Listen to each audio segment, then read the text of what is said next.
Hi, I am William Xu. Today I'm going to talk about the impact of English in China. There are three categories: economy, culture, and social divide. First, I'm going to talk about the learning conditions in China. In China, there are around 10 million people speak English among 1.3 billion population, but between 440 to 550 million English learners.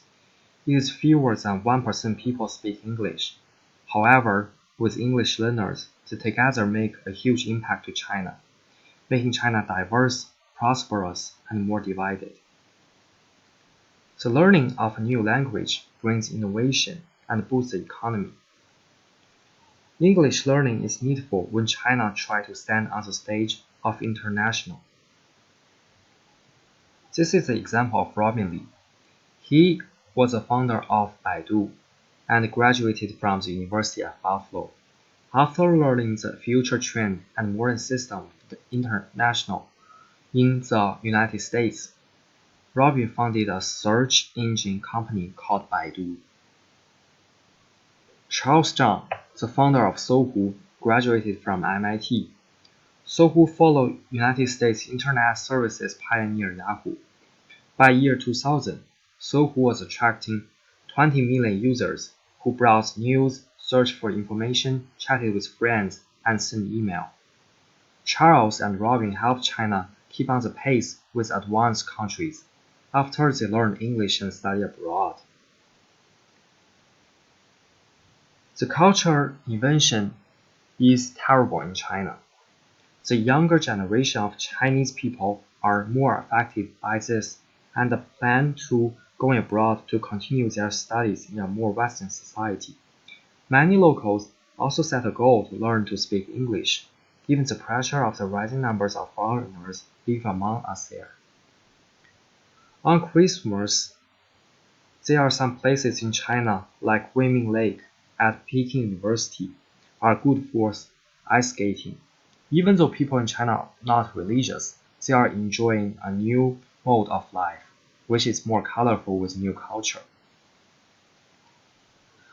The government is fear with the invention of culture.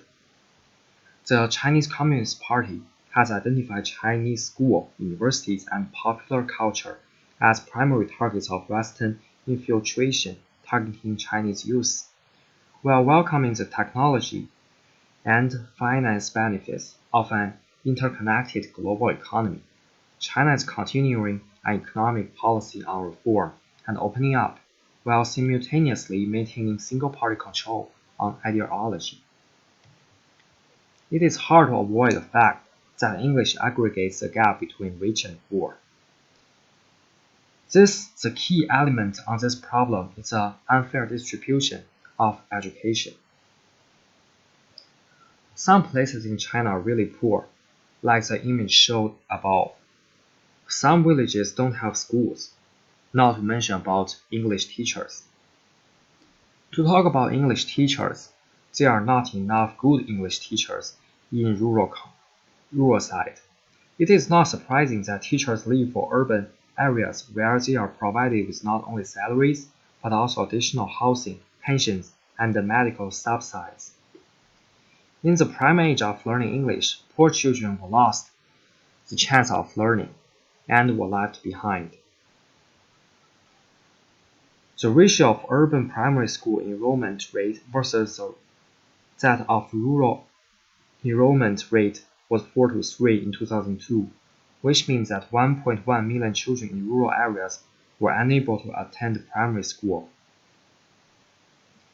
This enlarged the conflict in the society classes. China is becoming better and better with the advantages coming with English learnings. However, the unfair conditions of education still bother the nation. The road to solve this problem is long, rough, but necessary. Here are some references. Thanks for your listening.